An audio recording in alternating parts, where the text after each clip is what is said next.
हम देखेंगे आज का चैप्टर क्लास 10 इंग्लिश का भोली। स्टोरी के कैरेक्टर्स के बारे में बात करते हैं। सबसे पहला और मेन कैरेक्टर सुलेखा, जिसे लोग भोली कहते थे। इंग्लिश में कहते हैं इसे सिंपलटन, जिसका मतलब होता है ऐसा इंसान जिसे आसानी से बुद्धू बना दिया जाए। फिर दूसरा कैरेक्टर रामलाल, भोली का पप्पा है और गांव का नंबरदार है। कह सकते हो गांव का सरपंच, जिसका काम था अंग्रेजों के लिए टैक्स कलेक्ट करना आम लोगों से।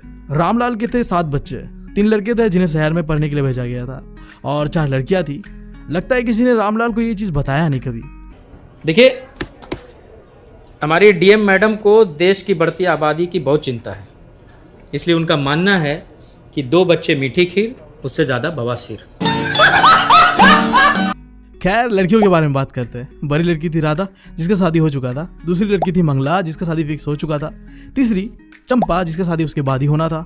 और सबसे छोटी थी हमारी भोली, जिसका असली नाम था सुलेखा था, बट सब उसे मैंने बताया कहते थे भोली। अब तुम्हें शायद ये लग सकता है कि सुलेखा को सब लोग भोली क्यों कहते थे, क्या कोई प्रॉब्लम था उसके साथ? हाँ देखो, 3 प्रॉब्लम था। जब वो 10 महीने की थी तो बच्चों का जो खेलने वाला बिस्तर होता है ना, पालना या जो भी तुम कह लो, वहां से वो गिर गई थी, जिसकी वजह से उसके सर पे चोट मिला था और माना जाता है कि इसकी वजह से उसका जो ब्रेन का एक पार्ट है वो डैमेज हो गया था मे बी। फिर जब वो 2 साल की हुई तो वो देखने में प्यारी थी, सुंदर थी, बट उसे होता है स्मॉल फॉक्स, जिसके कारण उसके चेहरे पे काले काले धब्बे हमेशा के लिए रह गए और जिसकी वजह से वो देखने में उतनी प्यारी, उतनी सुंदर नहीं लगती थी। और आखिरी चीज, जब वो बड़ी हुई तो उसके साथ एक प्रॉब्लम होता है यार, वो हकला के बोलती थी बातें। ये मुंह से सुपारी निकाल के बात कर रहे बाबा। इसके मुंह में पैदाइशी सुपारी है, ये तोतला है। और इन सारी चीजों से हमारा रामलाल हमेशा ही भोली को लेके परेशान रहता था कि ना भोली देखने में ठीक ठाक है और उसकी दिमागी हालत भी ठीक है नहीं। ये तो था कैरेक्टर्स के बारे में। कहानी में बढ़ते हैं। हमारी कहानी का शुरुआत तब होता है जब भोली 7 साल की थी। उसकी बहन मंगला का शादी हो चुका था और उसी समय गांव के अंदर में एक प्राइमरी स्कूल खुला था, जिसका ओपनिंग सेरेमनी पे आया था तहसीलदार साहब। अब तहसीलदार यानी कि रेवेन्यू ऑफिसर कह सकते हो। देखो, नंबलदार जो होता है वो गांव का सरपंच होता है, हेड होता है, जो कि टैक्स कलेक्ट करता था आम लोगों से और कलेक्ट करके देता था तहसीलदार को। और ये तहसीलदार था रेवेन्यू ऑफिसर, जो रेवेन्यू को कलेक्ट करके अंग्रेजों तक पहुंचाता था। तो यही था ये सीन। अब इस ओपनिंग सेरेमनी में तहसीलदार साहब ने रामलाल से कहा कि देखो रामलाल, तुम हो गांव के सरपंच और हमारे गवर्नमेंट के रिप्रेजेंटेटिव। तुम्हें अपने लड़कियों को स्कूल भेजना चाहिए ताकि गांव के अंदर में एग्जाम्पल सेट हो कि गांव का जब सरपंच स्कूल भेज सकता है लड़कियों को, तो हम क्यों नहीं भेज सकते। अब देखो, वहाँ प्रॉब्लम ये था कि गाँव के लोगों का मानना था कि लड़कियों को स्कूल अगर भेजा ना तो उनका शादी नहीं हो सकता। तो अब हमारे रामलाल गिर गए धर्म संकट पे। ना वो तहसीलदार साहब को मना कर सकते थे और ना वो अपनी लड़कियों को स्कूल भेज सकते थे। अब इस प्रॉब्लम को उसने अपने पत्नी को बताया और उसके पत्नी ने कुछ ऐसा कहा, हाँ तो आप भोले को काहे स्कूल नहीं भेज देते? वैसे भी उस बदसूरत और कमकल लड़की से कौन ही शादी करेगा? पागल औरत, तुझे अक्ल है? तू क्या बोल रही है? अक्ल है? अबे ये औरत कैसी है यार, अपनी बेटी के बारे में ऐसा सोचती है। इसे देखने के बाद ना अब तो मुझे लगता है कि मेरी हिटलर मॉमी ठीक है, जो भी है जैसी है इससे तो अच्छी है। रे बाबा, रे बाबा, रे बाबा, अरे देवा देवा देवा, मैं तो तेरे को हरामी समझता था, तो राम निकला रे, देव मानुस निकला रे। अब अगले दिन रामलाल तैयार हुई भोली के साथ स्कूल जाने को, बट हमारी भोली थी भोली, उसे थोड़ी पता था कि स्कूल क्या होता है। उसे लगा कि कुछ दिन पहले जो उसकी गाय लक्ष्मी थी, जिसे शहर में लेके जाके बेच दिया गया, उसके साथ भी कुछ ऐसा ही होगा, तो वो जाना नहीं चाहती थी। अब इससे हमारे रामलाल जी को थोड़ा गुस्सा आया और उन्होंने कहा, अरे पागल लड़की, क्या हुआ है तुझे? मैं तो तुझे स्कूल ही लेके जा रहा हूँ। अजी सुनते हो, इसे कोई ढंग के कपड़े उपड़े पहनाओ, वरना स्कूल के मैडम लोग हमारे बारे में क्या ही सोचेंगे। देखो, आज का दिन हमारे भोली के लिए थोड़ा खास था। उसने कभी जिंदगी में नए कपड़े तो नहीं पहने थे, हमेशा ही उसके बहनों के जो पुराने कपड़े होते थे, गंदे धुले मैले, उन्हें पहना करती थी। बट आज, क्योंकि आज वो स्कूल जा रही थी, तो उसके बहन चंपा के कपड़े जो चंपा को फिट नहीं होते थे वो उसे मिले। उसे ढंग से नहा धोआ के तैयार करा गया और स्कूल लेके जाके हेडमास्टर्स के पास छोड़ दिया गया। अब इमेजिन करो वो दिन जब तुमने पहली बार स्कूल के अंदर में एंटर किया था, अपनों से दूर, अपने मम्मी से दूर, अपने पापा से दूर, अनजान लोगों के साथ अनजान दोस्त बनाना काफी डिफिकल्ट होता है, राइट? मेरा हाल तो बहुत ही गंदा था। आज भी मेरी मॉम कह के मुझे चिढ़ाती है। क्लास के अंदर में एंटर करने के बाद जैसे ही मॉम चली जाती है ना, मैं जो रोना शुरू करता हूँ ना भाई, मिट्टी में गिर गिर के रोता हूँ। कोई मुझे संभाल नहीं पाता है। ना चाहते हुए आखिर में मैम को, मेरी मॉम को बुलाना होता है और फिर हम घर चले जाते हैं। ऐसा करके कि 5 दिन लिटरली, और ऐसा कर करके 5 दिन लिटरली यही होता है। क्लास के अंदर मैं एंटर करता हूँ, पागल की तरह रोने लगता हूँ और आके मॉम फिर मुझे लेके चली जाती है। खैर, मैं तो बहुत बड़ा डरपोक था, बट भोली देखो डरी तो हुई थी, आंखों में डर था उसके, बट वो चारों तरफ देख रही थी। कई सारे क्लासरूम्स थे जिनके अंदर में कई सारे लड़कियां, कोई लिख रहा था, कोई पढ़ रहा था। हेडमिस्ट्रेस ने भोली को क्लास के एक कोने में बैठा दिया। हमारे भोली को स्कूल क्या होता है वो चीज़ तो पता नहीं था, बट हाँ वो खुश थी क्योंकि उसके सामने कई सारी लड़कियां, कोई पढ़ रहा था, कोई लिख रहा था। उसे लगा कि इनमें से कोई एक तो उसका दोस्त बन ही जाएगी, जैसे हम सबको भी लगता है, राइट? पहला दोस्त। आई डोंट नो तुम लोगों को पहला वो दोस्त याद होता होगा कि नहीं होगा, या तुम्हारे साथ हो आज भी वो, बताना कमेंट्स में। क्लास के अंदर में एक लेडी टीचर एंटर करती है और बच्चों को कुछ पढ़ाने लगती है। बट हमारा भोली का तो पहला दिन था ना, तो उसे कुछ समझ नहीं आ रहा था कि ये क्या पढ़ा रहा है। वो चारों ओर क्लास के देख रही थी और उसने क्लासरूम के दीवारों पे कुछ पिक्चर्स देखा। लाइक एक ब्राउन हॉर्स दिखा उसे, जो उसके जो तहसीलदार साहब थे उसके हॉर्स जैसा ही था। एक काली बकरी का पिक्चर जो कि बिल्कुल उसके पड़ोसी की बकरी की तरह ही दिख रही थी। एक हरा तोता जो कि उसके आम के बगीचे में जो तोते आते थे उसी की तरह था। और एक गाय का पिक्चर जो कि बिल्कुल उसके लक्ष्मी की तरह दिख रहा था। वो इन चीज़ों को ऑब्जर्व कर ही रहा था। अचानक से एक मैम उसके पास आती है और कहती है, बेटा तुम्हारा नाम क्या है? भो भो भो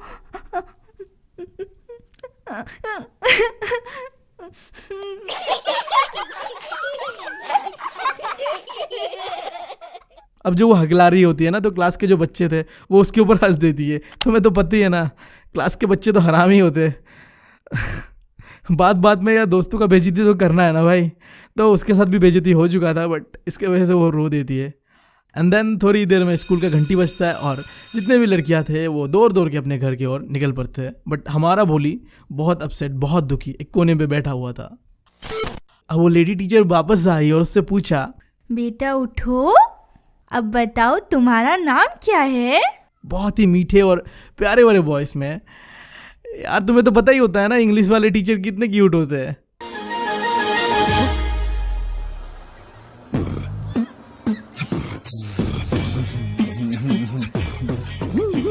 ऐसे तरीके से भोली के साथ कभी किसी ने बात नहीं किया था जिस तरीके से उस टीचर ने बात किया था, जिसकी वजह से हमारी भोली अंदर से अच्छा फील कर रही थी, कंफर्टेबल फील कर रही थी। क्योंकि तुम्हें तो पता ही है ना यार, अगर तुमसे कोई प्यार भरी बातें कर ले तुम कितना अच्छा फील करते हो, कितना कंफर्टेबल फील करते हो उसके साथ, राइट?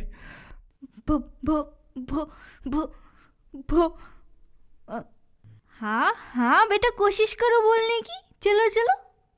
भो भो भो भोली। बहुत अच्छा बेटा, अपने डर को दिल से निकाल दो और बोलने की कोशिश करो, फिर तुम भी सबकी तरह बोलने लगोगी। सही में?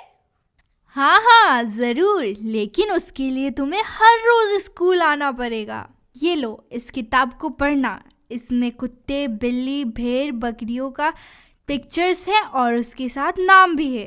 तुम 1 महीने में इस किताब को ख़त्म करो, फिर मैं तुम्हें इससे भी बड़ी किताब दूंगी और फिर तुम उसे भी कंप्लीट कर लोगे, फिर मैं उससे भी बड़ी किताब दूंगी।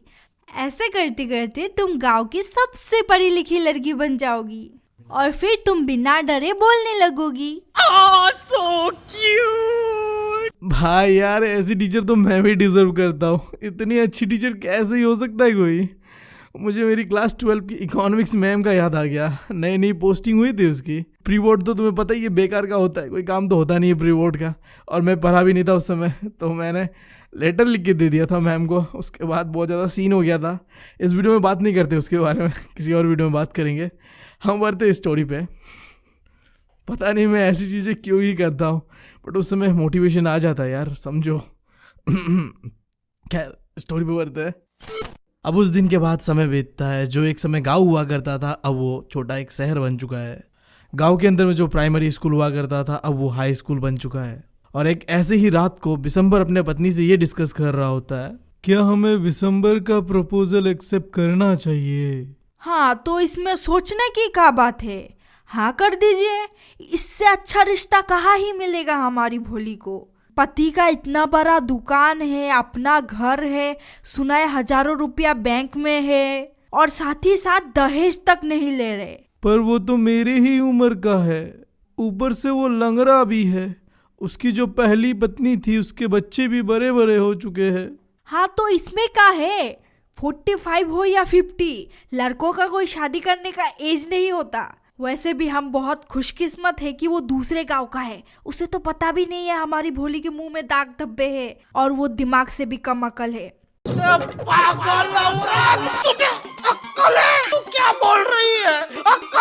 अगर हम इस रिश्ते को ठुकरा दे तो फिर हमारी भोली ऐसे ही कुंवारी रह जाएगी।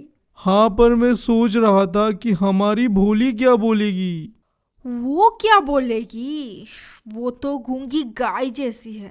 अब ये सारी बातें जो रामलाल अपनी पत्नी के साथ कह रहा था, घर के कोने में बैठे भोली ये सारी चीजें सुन रही थी।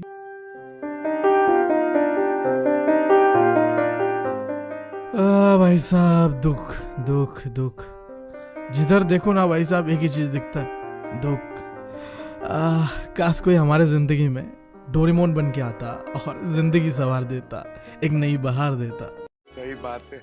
खैर, मैं ये बता रहा था कि वो जो दिन था जिस दिन भोली पहली बार स्कूल गई थी, उसके बाद सीन डायरेक्ट शिफ्ट होता है कई सालों बाद, जब भोली बड़ी हो चुकी थी, उसका उम्र हो चुका था शादी करने का, और कोई बिशंबर नाम का बुड्ढा था जो कि भोली से शादी करना चाहता था। और भोली का माँ और बाप ये डिस्कस कर रहा था कि भोली को शादी दे या ना दे।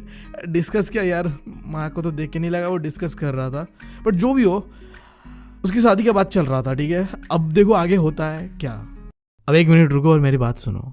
ये क्या है, तुम मुझे बता सकते हो? बस 29% लोगों ने सब्सक्राइब किया चैनल को, बाकी लोग कर क्या रहे हैं? तुम लोग शादी में आए हो।